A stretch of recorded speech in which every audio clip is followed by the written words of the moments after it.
Slicers are tools that Excel provides for filtering your pivot table data. They're very simple tools, displaying all the values for a given field, no matter how many there are. For that reason, most people only use slicers for fields with a limited number of values, such as fields that store states, countries, categories, or statuses. But you could use them for a field with hundreds or thousands of values, such as a transaction date field or a credit card number field, something totally unique to each record. Excel won't stop you, even if using the slicer for such a field would be very difficult and not terribly productive. As shown here in this pivot table that organizes my food sales data by category, product, and city, I can add a slicer to make the filter field, category, easier to use. Once added, by clicking the Insert Slicer button on the Pivot Table Analyze tab and selecting the field to slice, I can click on any value in the slicer itself, which displays one box per value in the sliced field, and then only the records for that category are displayed.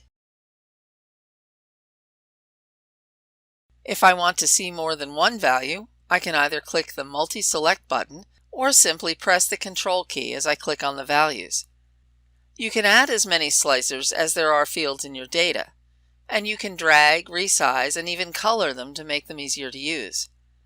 I'll add slicers for product and city so that each field I'd want to filter on in my pivot table is represented.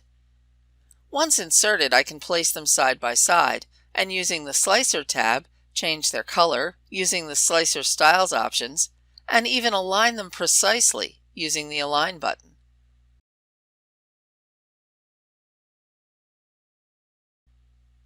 You can also set precise sizing for the slicers and the buttons within them using the Buttons and Size tools on the Slicer tab, or simply drag the edges of the boxes to resize them at the same time. The Slicer Settings button allows you to choose defaults for how your slicers will appear, the name of the selected slicer, the order the button values appear in, etc.